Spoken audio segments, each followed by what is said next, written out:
नमस्कार भाइयों, मैं हूं मानस तिवारी, भारतीय राष्ट्रीय छात्र संगठन NSUI का ज़िला अध्यक्ष सुल्तानपुर। मैं आप सभी से एक बात कहना चाहता हूं।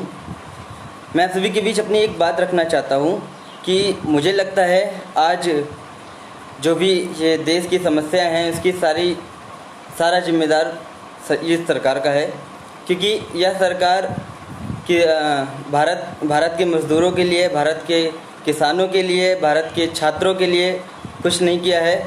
यह सरकार हमेशा भारत के जो बड़े बड़े बिजनेसमैन हैं, जो बड़े बड़े व्यापारी हैं, उनका कर्जा माफ़ किया है। भारत के किसानों का कोई पैसा माफ़ नहीं हुआ है। हमेशा से ही ये भारत के लोगों से या फिर भारत के जो गरीब हैं, मज़दूर हैं, किसान हैं, उन लोगों से इन्हें प्रेम नहीं है। उनके दुख और दर्द को समझना नहीं जानते हैं। ये चाहते हैं तो बड़े बड़े बिजनेसमैन हैं, जो बड़े बड़े जो देश के कारोबारी हैं, उनसे जिसका कर्जा बराबर माफ़ करते चले आ रहे हैं, ये उन लोगों का कर्जा माफ़ करते हैं। देश के किसानों और मज़दूरों का कर्जा नहीं माफ़ कर सकते हैं।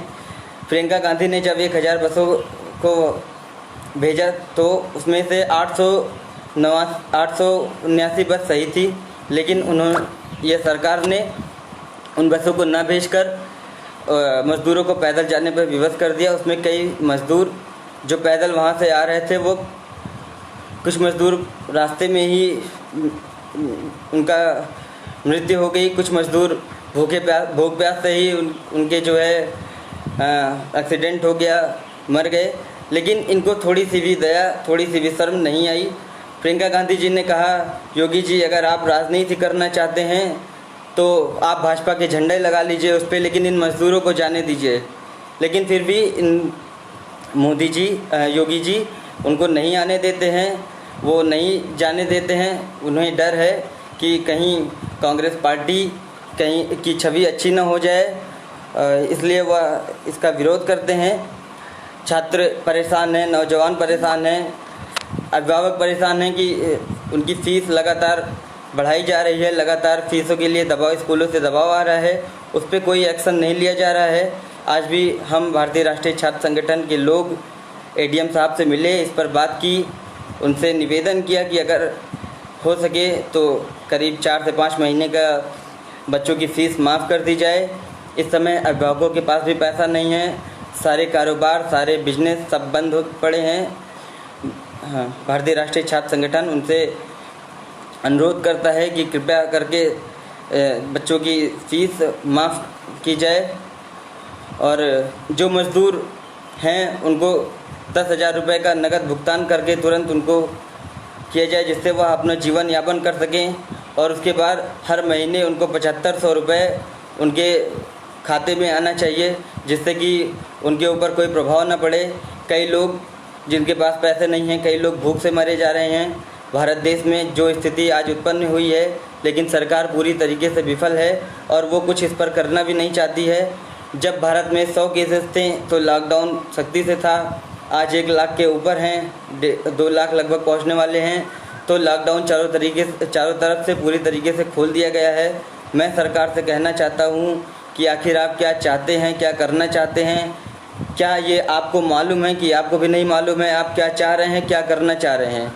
हमारा सीधा सा एक सवाल है, कृपया करके उन बच्चों की फ़ीस माफ़ कर दी जाए जिनके माता पिता फ़ीस नहीं भर पा रहे हैं। उन्हें अपनी ज़मीन, खेत बेचना पड़ जा रहा है इस समय, क्योंकि बच्चों को पढ़ाई आगे करनी है तो कैसे भी करके उन्हें फ़ीस देनी पड़ रही है।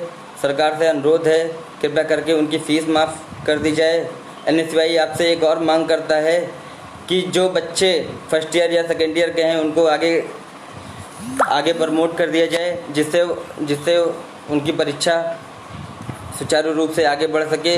और जो थर्ड ईयर में हैं बच्चे, उनको जो है 10% अतिरिक्त अंक देकर आगे प्रमोट कर दिया जाए, क्योंकि लास्ट ईयर रहता है, बच्चे ज़्यादा पढ़ाई करते हैं, इस वजह से उनको आगे 10% अतिरिक्त देकर आगे प्रमोट किया जाए।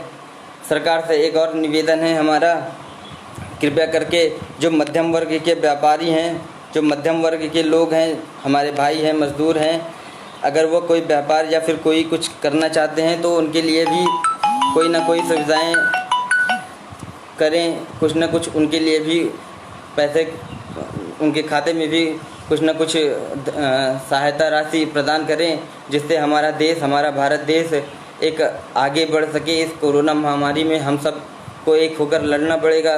मैं योगी जी से यही कहना चाहता हूँ कि कृपया करके सभी छात्रों की फीस माफ़ कर दी जाए। बच्चों को ऑनलाइन परीक्षाएं का जो आदेश आया है उसका एनएसयूआई पूरी तरीके से विरोध करता है।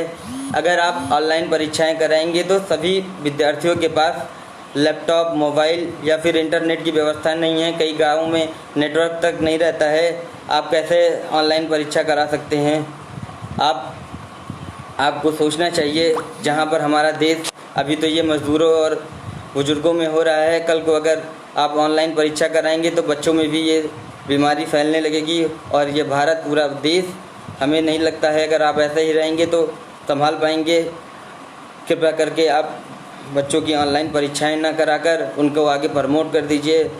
बहुत बहुत धन्यवाद। इसी के साथ बहुत बहुत आभार।